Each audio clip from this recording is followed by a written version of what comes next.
Welcome back, everybody, to another Big Bad Review with Cam of the Big Bad Beetle Bros and Stronger Than Before, a Zeo Rewatch podcast. I, today, am going to be looking at an incredibly interesting figure that, once again, just like the Zeo Cogs, was a very generous gift from John over at Don't Ever Stop Collecting here on YouTube.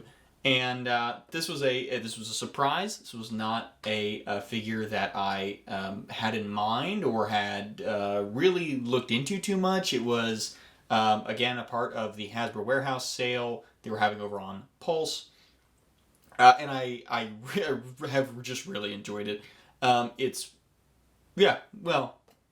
Without getting too far into it, today we're talking about the 7-inch Dino Megazord figure. They didn't really give this line of figures a name beyond 7-inch Megazord figures.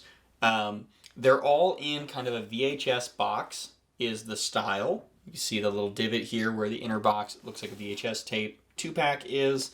And this is the Dino Megazord version. This is one of the first ones that came out from that from this line, this version of it. And basically they are very simple 7-inch versions of Megazords. I think mostly they've all been Megazords so far. I don't think they've done monsters or characters or like Ranger figures in this line yet.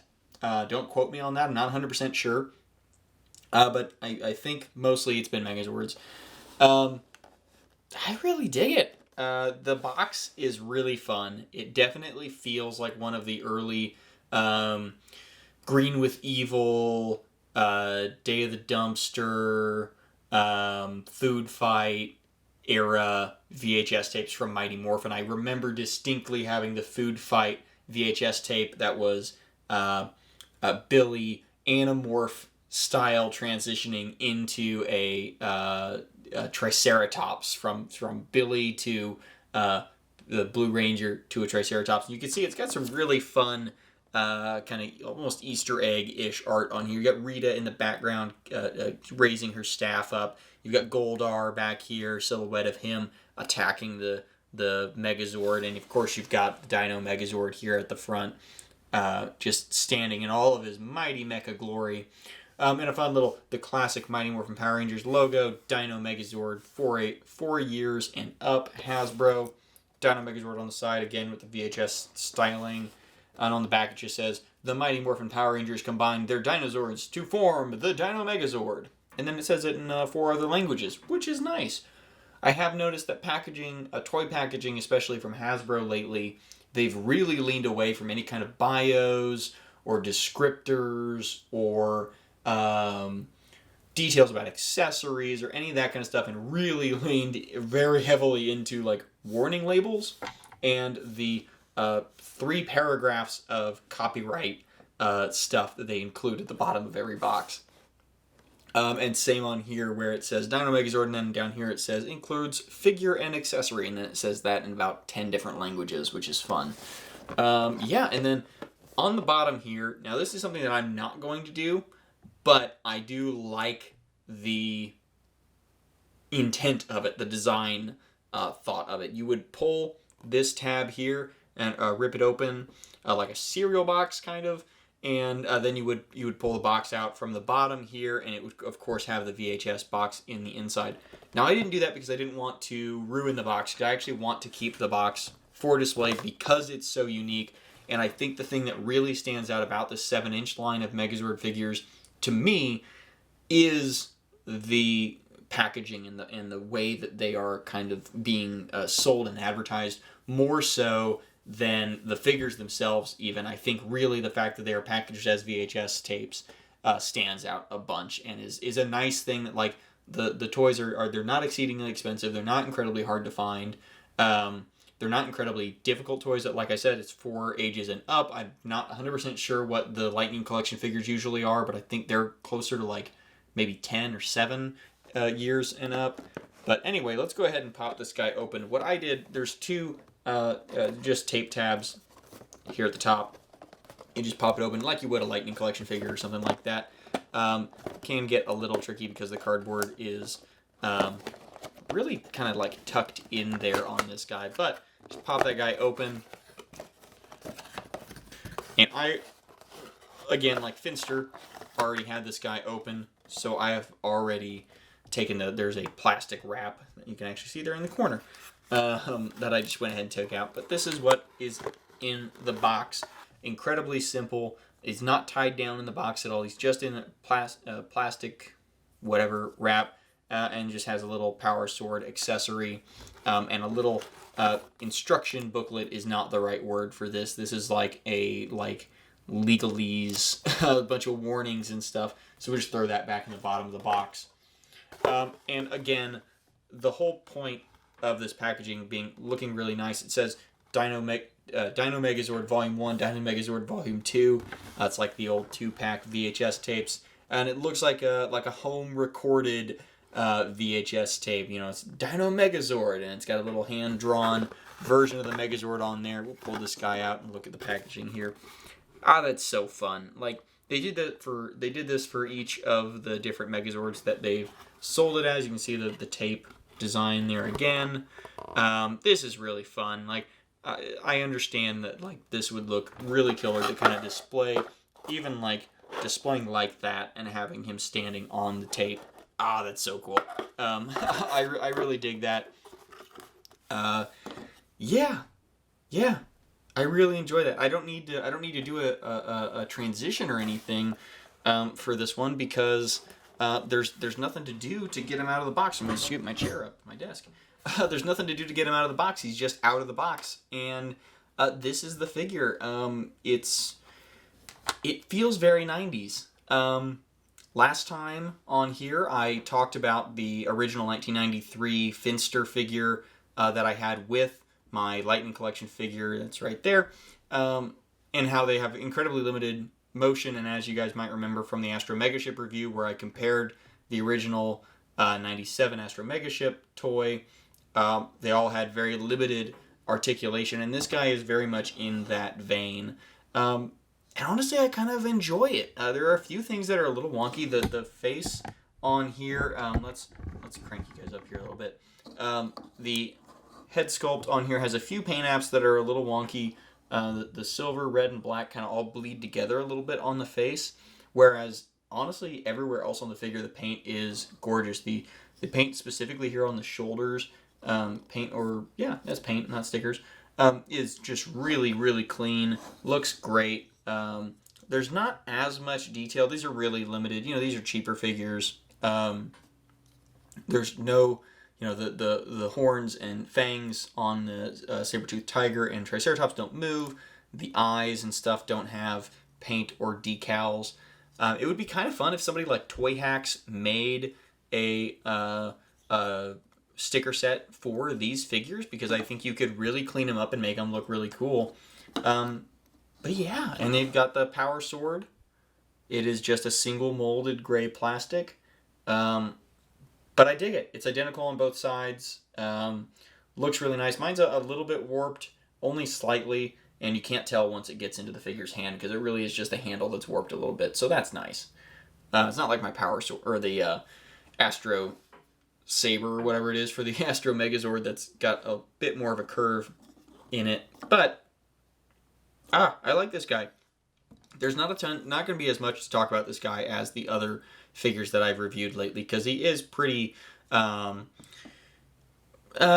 not the right word. He's not complicated. He's incredibly straightforward as to what it is. It very much feels like a figure that you would have gotten in the 90s, or a figure that I may get for like my nieces or nephews or something like that, that you're not going to be worried about a kid breaking this. You're not going to be worried about parts getting lost. It doesn't come apart into all the different Dinozords.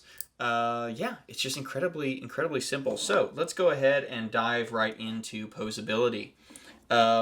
Again, even though this figure is non-transformable, it is almost more posable than the original Dino Megazord, which I no longer have my original Dino Megazord, but my point stands. The head here swivels 360. It's on a pretty tight joint, so depending on yours, you may not want to do that because you might get some paint rub here from the black plastic onto the red of the torso. The shoulders, move 360 all the way around. And then the actual shoulder pauldron here is also on a separate pivot, which I really like, so that you can move the arms up and down and kind of have the shoulder pauldrons move whichever way you want to change the articulation. So that's kind of fun. It doesn't do much, right? Like, you can get the arm out almost to a 90. The arms have a natural bend to them. You can't pivot the elbow, and you can pivot the hand at the wrist 360 all the way around. So that's enjoyable. I like that. The paint on the chest, I kind of wish it was almost a brighter silver, but I don't know if it's just because there's maybe not enough layers from it. It reminds me a little bit of, I think Super 7 did the static figures that would have, like, the chest piece would pop off and you'd see the cockpit here in the chest. That kind of stuff is fun. I think that could have been, something like that could have been done with these, but I understand, like, that's not what these are going for. And of course, same on the other side where the shoulder pauldrons move and then the wrists move all the way around. Both hands are holding hands. Both hands can hold the power sword. And you can get some fun posing with that. Can't do a bunch because really all the posability is in the arms. But it is what it is, and it's still really fun to just mess around with. And then down at the hip, there's no hip joint, just like the original. But there is this kind of like interesting little, I don't know if it's a ball joint or what it is, but the legs do move, but they don't really stay where you move them to. And there wouldn't really be an advantage to moving them one way or the other. So you kind of just really just want them to be in the standing position, which again is totally fine. But you can't, not going to get any kicking action. You're not going to get a walking motion or anything like that. But there's enough that, like, there's some maybe playability here as a kid. I could see how that would work. So, no movement at the knee, no movement at the feet. Really, realistically, hardly any movement up here, but just enough to kind of like tilt the torso up or down while he's standing regularly. And again, throw the power sword in, and you can get kind of a some fun posability here. Raising the sword up, striking down, kind of bending it out, and facing one of the enemy monsters. You kind of get, there's some, like, that's a good amount of posability, I won't lie. It's not necessarily more posable than a 1990s era Megazord figure, but it is what it is, and for what it is, and for what it's worth, and what they're targeting it as, I think it's honestly pretty solid. Again, not a figure that I don't plan on getting more of these, unless they do an Astro Megazord, then in which case I will probably jump on it just to add to my collection of those, because again, that's my favorite Megazord that's ever come out. But yeah, I don't know, it's really enjoyable, and the VHS branding really sells it for me.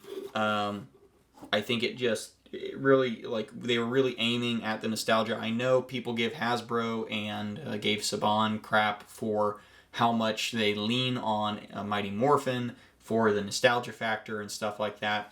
But I really think obviously it sells, right? Mighty Morphin, just like G1 Transformers or Gen 1 Pokemon, or the original trilogy of Star Wars, those are going to be the things that sell the higher dollars. Those are going to be the things that people remember. It's what people associate with the brand and the franchise. And it's the same when it comes to Power Rangers. Mighty Morphin is what people recognize. It's what the most people recognize, even though stuff like the Astro Megaship is one of, like, my childhood memories. The vast majority of people are going to be familiar with Mighty Morphin. This is always going to be recognizable as the Megazord, whereas the Astro Megaship to a lot of people may look like a Transformer. So I get it. The VHS thing is an interesting branding because we are now almost a full generation away from VHS tapes being a viable media viable media platform, I guess. I still have a huge collection of VHS tapes. I hooked up my VCR back to my new television just recently so that I can throw some of my old tapes on. we did a review for Big Bad Beetle Bros of the VHS tape version of the Shadowborg, the Shadowborg Saga, the Curse of the Shadowborg tape, because it has it has a little bit extra and no commercial breaks, and yeah, it's, you know, it is what it is. But I don't know. There's not a lot else to say about this guy other than I dig it. It's a nice little addition to my shelf. Looks really nice on. I have it right now sitting on my my Blu-ray and video game shelf in front of some of my Power Ranger and Beetleborgs Blu-rays and DVDs and stuff like that. So it looks nice in front of a bunch of Shout Factory stuff. That's what I'll give it. And you can either, you know, have it in the have the VHS box separated or not. It's up to you guys, but. Yeah, I really enjoy this, and again, huge thank you to John over at DES, because this was a fun thing to jump into, a fun addition to my collection that otherwise I probably would have completely passed up on, because it's not quite in my vein of normal collecting, but damn, it looks good on my shelf, and it's fun to mess around with. And honestly, it's something that, like, when I've got my little nieces and nephews over and they're looking at my shelves full of toys that they probably shouldn't play with because they're, you know, hundreds of dollars or, you know, 30 years old. I can hand them one of these guys and they can have a heyday, and they don't know the difference between this and the $160 Astro Mega Ship. But thank you guys so much for tuning into this, and for any of the other reviews that you've watched. Or any other videos in general that you've been watching. I am Cam with the Big Bad Beetle Bros and Stronger Than Before, a Zeo Rewatch podcast. You can find me and all of the stuff that I do at projectlouder.net. You can just look up Big Bad Beetle Bros or Stronger Than Before over there. Check out some of the other podcasts that are happening over there too. We've got all sorts of stuff going on. There's ghost hunting, there's horror movie reviews, there's deep dives into obscure cinema with fellow Beetle Bro Nick, and of course TJ and Brody over at Lights Camera Exploitation. There's just all sorts of fun stuff going on. TJ gets some great interviews with the Power Hour, and yeah, there's a lot of fun stuff going over at the network, and we may or may not have some more stuff you know, brewing as we go. So keep an eye out for that. Be sure to hit like, hit subscribe, and hit that little bell notification if you want to know when more videos are dropping. I've been kind of churning out these reviews because I really want to get better at video editing, for one, but also I want to spit out a little content that doesn't really take any spending of money, and is just me learning how to edit videos and go through this review process stuff with you guys. So thank you all again. Please tune back in for the next video, and we'll see you next time.